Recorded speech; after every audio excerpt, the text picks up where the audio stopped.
Hola muchachos, ¿cómo están? Sean bienvenidos nuevamente a una clase de historia. En esta ocasión cambiamos de unidad, cambiamos de cierta manera de tema, pero eso no significa que lo que hayamos visto o lo que hayamos dejado atrás en la unidad anterior no vaya a influir en esta unidad nueva que ustedes están viendo en pantalla. La unidad 4 tiene que ver con el quiebre de la democracia y la dictadura militar en Chile, en nuestro querido y hermoso país, uno de los periodos más conflictivos de nuestra historia moderna, de nuestra historia en general, así que vamos a tratar de ir analizándolas. Yo sé que en estas cápsulas ustedes esperan un resumen, ¿cierto? Bien concentrado de lo que se va a ir o cómo se van a ir desarrollando ciertos hechos y ciertos procesos, pero la verdad que las clases en vivo son muy importantes también porque ahí matizamos, ahí entramos a analizar y nos podemos hacer una idea mucho más acabada de lo que fue este importante proceso, porque en 15 minutos, 16 minutos no cabe todo lo que se requiere y todo lo importante que fue este proceso, ¿de acuerdo? Así que vamos a ir poco a poco. Bien, en esta clase nos vamos a enfocar en el gobierno de la Unidad Popular, ¿cierto? En el periodo fundamentalmente 1970 a 1973, con la figura del presidente que ustedes ven ahí en pantalla, que es don Salvador Allende Gossens. Entonces el objetivo fundamentalmente de esta clase es analizar las diversas transformaciones socioeconómicas que intentó impulsar el presidente Salvador Allende en Chile, ¿de acuerdo? Pero para eso, para entrar en esas transformaciones, para entender un poco lo que fue el gobierno de la Unidad Popular y lo que intentó hacer Salvador Allende, tenemos que preguntarnos dónde estamos y ir contextualizando un poco y por qué estamos en este proceso. Nosotros en la unidad anterior habíamos hecho tres clases fundamentales, ¿no es cierto? Una, entender que hacia mediados de 1950, mediados del siglo XX, Chile tiene una precarización muy importante de su sociedad, vive una sociedad, o la sociedad en Chile, perdón, es muy precaria, ¿no es cierto?, en condiciones muy precarias, muy difíciles, la mortalidad infantil, veíamos que Chile hacia mediados del siglo XX era uno de los países más pobres del mundo en cuanto a ingresos, dificultad en el ingreso a la educación, etcétera, y se hacía necesario transformar este país, ¿no es cierto?, transformarlo desde sus cimientos. Se había instalado la idea allí de que Chile requería transformaciones muy importantes, sobre todo también considerando, y ahí un ingrediente adicional que habría que tomar en cuenta, el tema de la Guerra Fría, ¿no es cierto? Cómo estas dos superpotencias, Estados Unidos y la Unión Soviética, iban a estar muy al tanto y tratando de influir en las decisiones y en las transformaciones que iban a intentar impulsar o que se iban a intentar impulsar en Chile.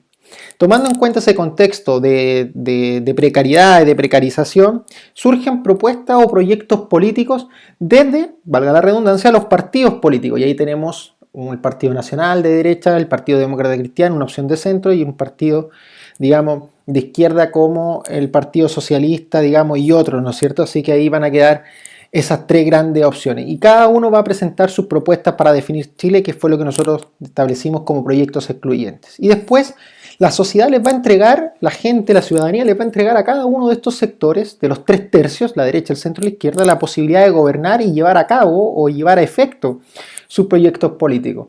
De 1958 al 64, entonces, Jorge Alessandri con la derecha, ¿no es cierto?, el Partido Nacional fundamentalmente, con el caso de Eduardo Frei Montalva, ¿no es cierto?, y el Partido Demócrata Cristiano del 64 al 70, y después del 70 al 73 le va a tocar a la izquierda o la ciudadanía le va a entregar esta confianza a Salvador Allende y la Unidad Popular, que ya vamos a ir viendo qué es. ¿Cuáles eran las transformaciones entonces que estos sectores intentaron impulsar en Chile? Tres grandes transformaciones fundamentalmente: la reforma agraria, la chilenización del cobre y la reforma educacional, ¿no es cierto? Esta serie de transformaciones, tal como dice allí, que debían transformar Chile, bueno, transformaciones evidentemente que querían transformar, perdón ahí, valga la redundancia, ¿no es cierto? Buscaban cambiar todo el panorama que estaba trayendo nuestro país, con distintos grados de profundidad, y eso lo vimos también y lo analizamos en la guía que dejamos planteada en clases anteriores. Ahora, lo interesante es entender cómo este país va transitando y la gente va necesitando y haciéndoles entender a los actores políticos de una profundización de estas reformas, de avanzar en más justicia social y en mayor equidad para ir superando la desigualdad y la pobreza. Así nos encontramos y nos deberíamos ir entendiendo de cómo llega Salvador Allende al poder, cómo finalmente se contextualiza de que una coalición como la que vamos a ver nosotros acá, que es que se comienza a formar a partir de 1969 en la izquierda, con el Partido Socialista, el Partido Comunista y el Partido Radical, se unen en una coalición, en una alianza que se va a llamar la Unidad Popular, con este logo que ustedes tienen ahí, que si lo interpretan bien sale una X, una B corta arriba y una A, que significaría vote por Allende, ¿no es cierto? Y la UP, ¿no es cierto?, de Unidad Popular. La idea era profundizar los cambios que había empezado la democracia cristiana hacia 1964, porque la derecha había intentado hacer cambios, pero se habían quedado en lo paulatino, en lo más superficial, ¿no es cierto? Entonces la idea era profundizar aún más los cambios que estaba llevando a cabo la democracia cristiana. Y la gente le entrega la confianza a Salvador Allende y a esta coalición, ¿no es cierto? Ya lo vamos a ver en la elección presidencial que se va a desarrollar en 1970. Aquí tenemos entonces la Unidad Popular, más conocida como UP, así cuando nosotros digamos la UP, vamos a estar refiriéndonos a esta alianza de estos tres partidos, bueno, eran más partidos, ¿no es cierto?, pero estos eran los tres principales, con la figura de Salvador Allende como su líder, ¿no es cierto?, que era del Partido Socialista. ¿Y cuál era el objetivo? Y eso es lo que tenemos que preguntarnos, o sea, ¿qué quería Salvador Allende? ¿Qué quería la Unidad Popular en Chile? Y fundamentalmente habían llevado, o ellos tenían este eslogan, de construir la vía chilena al socialismo, es decir, construir el socialismo de manera democrática, es decir, darle, y esa era la vía chilena, ¿no es cierto?, que lo vamos a profundizar en ese texto en la clase, digamos, en vivo, en el sentido de decir, mira, nosotros no vamos a hacer como los partidos de izquierda o como los sectores de izquierda en otros países del mundo, como en Yugoslavia, como en la Unión Soviética, como en Cuba, fundamentalmente, de que la izquierda del socialismo se construye a través de la vía armada, sino que Salvador Allende había dicho, mire, nosotros vamos a evitar la guerra civil, ¿cierto? Vamos a construir el socialismo, pero vamos a erradicar las armas, no vamos a recurrir a la violencia. ¿Y qué significaba este socialismo, ¿no es cierto? Pasar las empresas o gran parte de las empresas más importantes del país al control de los trabajadores, al control del Estado, para así, con esas ganancias, que ya no fueran parte de la burguesía, sino que fueran parte del Estado, poder destinar esos dineros o esos recursos en beneficio de la igualdad y de la equidad en Chile, ¿no es cierto? Entonces Salvador Allende dice ahí, como para dejarle muy claro a la gente, mire, nuestro gobierno va a tener un carácter revolucionario, pero la revolución no va a implicar destruir, sino que es construir, edificar, como para dejar muy claro a aquellos que decían que el marxismo solamente se instalaba en los países a partir de una guerra civil o a partir del conflicto armado. Así, el triunfo de la Unidad Popular se da en la elección de 1970, ¿no es cierto?, el 4 de septiembre, donde Allende, si ustedes se fijan, gana ahí por una mayoría de poquitos votos, ¿no es cierto?, cerca de 30.000, 35.000 votos, contra el candidato que llevaba a la derecha, que era Jorge Alessandri, que ya había sido presidente un tanto atrás. Como ninguno de los dos alcanzó mayoría absoluta, ninguno de los dos alcanzaba ese porcentaje mayoritario de los votos para ser presidente de inmediato, que necesitaba el 50%, lo decía recién, o la Constitución de 1925 establecía que, a diferencia de lo que acontece hoy día, que hay segunda vuelta, la gente es la que decide sobre las dos más altas mayorías, era el Congreso Nacional, senadores y diputados, los que decidían a quién le iban a entregar la presidencia de la República. Generalmente se le daba al que tenía la más alta mayoría, en este caso Allende, pero dada la importancia de esta elección, porque la derecha no quería que llegara el marxismo, no quería que llegara el socialismo al poder, se podía pensar que le iban a entregar el apoyo a Jorge Alessandri. Y ahí tomaba aún mayor relevancia que el Partido Demócrata Cristiano de centro tenía amplia mayoría en las dos cámaras, o en la Cámara de Diputados y en el Senado, ¿no es cierto? Entonces la pregunta era, ¿qué iba a hacer la democracia cristiana si decía que era anticomunista también en sus principios, ¿no es cierto? ¿A quién iba a votar? ¿Iba a votar por la izquierda? Entonces, la DC, la democracia cristiana, se inclina finalmente por Salvador Allende en el Congreso, le dice a sus diputados y a sus senadores que voten por Salvador Allende, no sin antes, firmar el Estatuto de Garantías Constitucionales, donde el PDC le dice a Salvador Allende, mire, nosotros votamos por usted en el Congreso siempre y cuando usted nos firme acá y nos diga que va a evitar, bajo todas circunstancias, incurrir en prácticas totalitarias de inspiración marxista y no va a prohibir o va a terminar cancelando la democracia. O sea, si usted nos garantiza eso, nosotros votamos por usted. Salvador Allende y la Unidad Popular así lo hacen y finalmente se forma, no una alianza, pero ahí sí el centro, la democracia cristiana termina apoyando a la Unidad Popular y se da lo que finalmente Chile esperaba, que era lo que la gran mayoría había votado, o lo que la mayoría, perdón, había votado, que no fue tan amplia, pero sí era la mayoría. Y en el Congreso sí se da una mayoría aplastante, ¿no es cierto? 153 votos a favor de Allende, que se transforma en presidente de la República, 35 votos para Alessandri y solamente 7 votos en blanco. A la larga, entonces, tenemos que Salvador Allende, y esto fue un hecho trascendental e histórico para la historia del mundo, Salvador Allende es el primer presidente, el primer gobierno socialista en el mundo electo democráticamente. Es decir, el socialismo siempre había llegado al poder por las armas y en el caso de Chile fue el primero en llegar por una votación democrática, popular, la gente lo eligió. Y ahí está este famoso discurso desde los balcones de la fecha, el 4 de septiembre, ¿no es cierto?, del 70, donde él analiza su victoria y le dice a la gente que va a construir el socialismo, pero cumpliendo la Constitución, cumpliendo las leyes y no incurriendo en hechos de violencia, ¿no es cierto? Ahora, la derecha ya acá, y ahí es lo que nosotros vamos a ir analizando en clase, ya va viendo con cierto resquemor el programa socialista, porque significaba muchas veces perder parte de sus propiedades, perder parte de sus privilegios y perder parte de la posición cómoda que habían tenido durante mucho tiempo en la historia de Chile. Y ahí entonces es donde entramos a analizar las reformas del gobierno de Salvador Allende, ¿no es cierto? Que es la parte como fundamental, la parte como principal de esta clase y finalmente lo que va a ir generando esta tensión, este conflicto en Chile, esta transformación, porque son reformas muy profundas y cuando uno reforma o cuando uno hace reformas muy profundas generalmente surgen resquemores, surgen tensión y eso es lo que vamos a ir conversando. El objetivo principal entonces era cumplir con el programa de la vía chilena al socialismo. Y ahí lo dice, fíjense lo que quería construir la Unidad Popular. Construir un área estatal dominante, es decir, controlada por el Estado, formada por las empresas que actualmente posee el Estado, más las empresas que se expropian.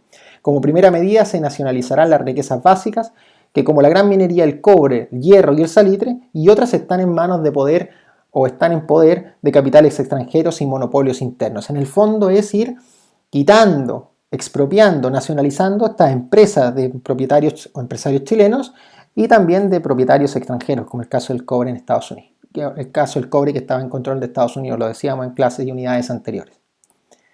Entonces ahí la primera gran reforma de Allende es nacionalizar el cobre. Esto se da con el acuerdo unánime del Congreso Nacional. Tanto la Unidad Popular como la DC y como la derecha, el Partido Nacional apoyan a que el cobre sea nacionalizado, pase por entero a propiedad del Estado de Chile. Salvador Allende le llamó entonces este día 11 de julio el Día de la Dignidad Nacional. Esta frase resume muy bien el espíritu de esa ley. Hoy es el Día de la Dignidad Nacional, dice, y de la solidaridad. Es el Día de la Dignidad porque Chile rompe con el pasado. Con el paso que vamos a dar, rompemos la dependencia económica.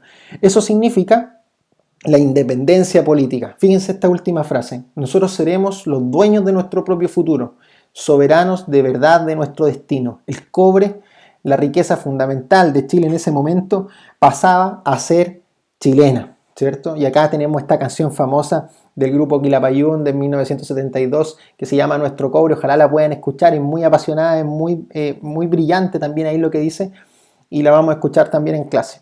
Ahora, otra de las grandes reformas que tiene Allende es la profundización de la reforma agraria, ¿no es cierto? Ahora, con la nacionalización del cobre, nosotros ya sabemos a quién esto podía ir molestando, ¿no es cierto? ¿Cómo se habrá sentido Estados Unidos con esto? También es muy importante tenerlo eso en claro, a quién van perjudicando, a quién van molestando estas reformas, que uno puede decir son muy justas, son muy necesarias, pero cómo van a ir reaccionando aquellos sectores a los que estas reformas perjudican, ¿no es cierto? Veamos la reforma agraria. Aumentó a 6 millones de hectáreas en 3 años. Y aquí empiezan algunos conflictos para la Unidad Popular. Fíjense, por un lado fijémonos en el centro ahí, con la Unidad Popular y la democracia cristiana, que más o menos están de acuerdo, ¿no es cierto?, de avanzar mediante el poder que entregan las leyes e indemnizar a los propietarios que perdían estas tierras. Nosotros hemos hablado de lo que es la reforma agraria. Quitarle a los latifundistas predios que no estaban siendo productivos y entregárselo a campesinos pobres para que los trabajaran y así hacer productivo el país.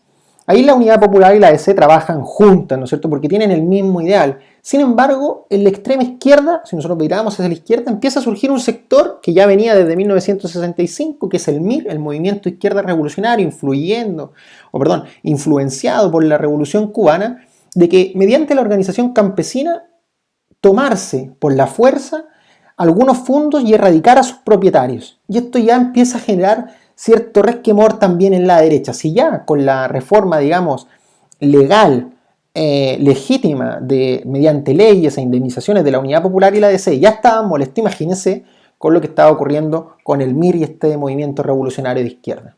La derecha entonces impedía o trataba de impedir el avance de la reforma agraria defendiendo a los propietarios, ¿no es cierto?, en el Congreso, el Partido Nacional, pero también empezó a surgir otro grupo violentista, un grupo financiado también, o que se financiaba a sí mismo porque eran de las clases más altas y compraban armas para defender y para también impedir, en el caso de algunas expropiaciones, que les quitaran esas tierras. Entonces se empieza a dar aquí un ambiente de tensión entre aquellos que son partidarios del avance de la reforma agraria y aquellos que son reacios totalmente, ¿no es cierto? Y otros sectores que son más en el medio, como la Unidad Popular y la ADC. Pero los extremos empiezan cada vez a exacerbarse más, ¿no es cierto?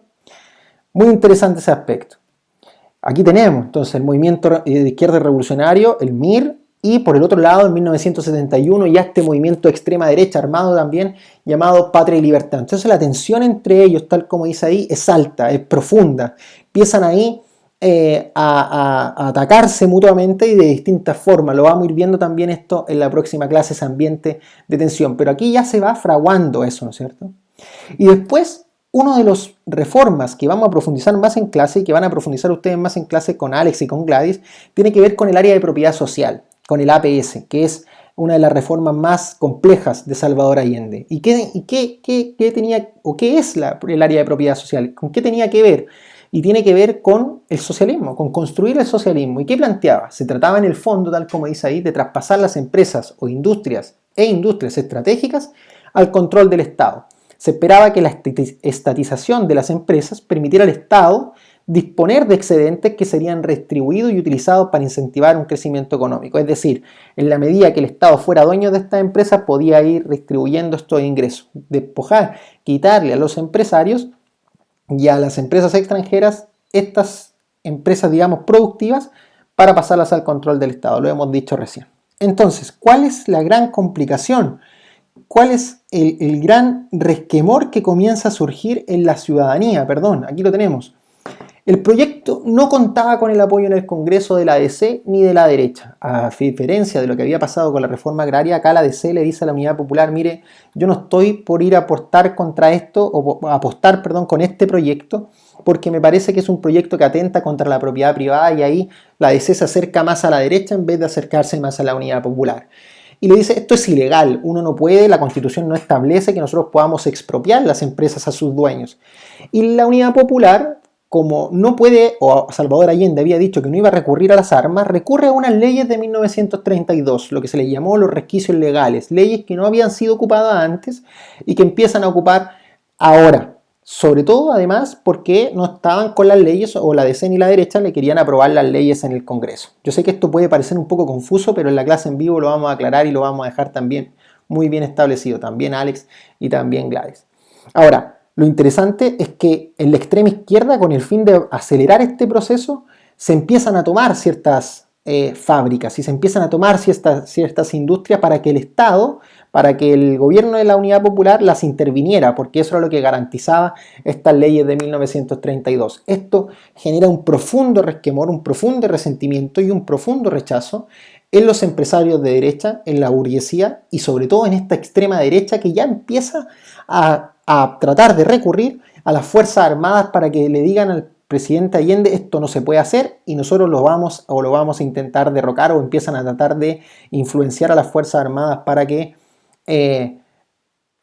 impidan, digamos, este avance de la Unidad Popular. Entonces, finalmente, lo que estamos conociendo acá, o lo que estamos viendo acá, muchachos, es que Esta ley, el decreto de ley número 520 de 1932, decía lo siguiente: el resquicio consistía en que cuando alguna empresa considerada clave de la economía detenía la producción, el Estado la podía intervenir para que volviera a producir. ¿Qué quiere decir esto? El sistema utilizado era paralizar la empresa por trabajadores que eran pro unidad popular y así pedir la intervención, que el Estado interviniera, o sea, el gobierno de Salvador Allende tomara el control de esa empresa y la volviera a producir quitándosela a sus dueños. Esto fue lo que ocurrió, por ejemplo, en la empresa textil Yarur Sumar, en la empresa Calaf, en la compañía, o intentó, en esa compañía no se logró llevar efecto, pero se intentó con la empresa de la familia Mate, la CMPC, ¿no es cierto? Y las chocolates Nestlé, Husker y Macay, ¿no es cierto? Empresas que se intentaban expropiar. Esto, muchachos, si ustedes se fijan, fue dejando a la Unidad Popular en un conflicto con los sectores más poderosos de Chile. Es decir, Salvador Allende y el gobierno de la Unidad Popular fue un gobierno que intentó profundizar reformas y profundizar cambios que fueron atentando contra los sectores más poderosos del país. Por un lado, los terratenientes y los latifundistas con la reforma agraria, Estados Unidos con el tema del cobre y los grandes empresarios con el APS, tratar de despojarlos de sus empresas porque eran importantes para el Estado y podían dar mayores beneficios. Y además, la democracia cristiana, que se inclinaba a veces, sobre todo en la reforma agraria, a trabajar con la Unidad Popular, pero empezaba a molestarle este sector de extrema izquierda, ¿no es cierto? Y ahí se empieza a dar esta tensión, ¿no es cierto?, entre los sectores de derecha y los sectores de extrema izquierda, dejando a la Unidad Popular entre la espada y la pared, ¿no es cierto?